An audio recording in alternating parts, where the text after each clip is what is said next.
Hi po! Ano po ba ang bundle deals? Ang bundle deals po ay isang promotional tool ni Shopee para si seller ay mag-create packages para bigyan niya ng discount yung kanyang mga buyers. So, to make it simpler, parang pinasosyal na buy one take one. So, maganda din naman tong bundle deals na to.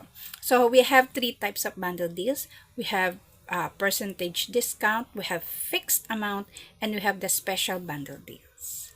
So, ano tong percentage discount na type ng bundle deals?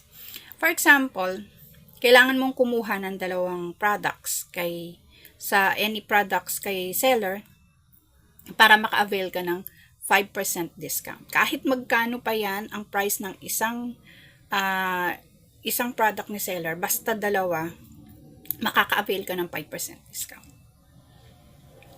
So, next bundle deal type is amount fixed. Amount fixed or amount discount.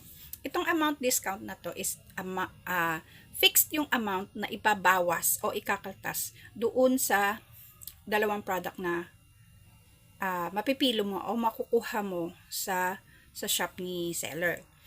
Kahit na umabot pa yan ng 2,000, 3,000, basta dalawa, ililess ka niya ng 50 pesos. So, fixed yung amount na ililess doon sa dalawang product na kukunin mo. So, 50 pesos ang ibabawas sa'yo. So, next, special bundle deals. Ito maganda to lalo na sa mga, for example, yung mahilig sa makeup, mahilig sa skincare. Yung special bundle deals na type is kukuha ka pa rin ng dalawang products. Example, yung isa 150, yung isa 150 din. So that's 300.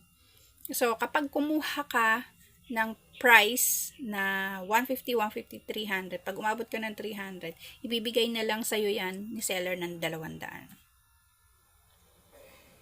That's special bundle deals. So, nakaset na yan sa settings.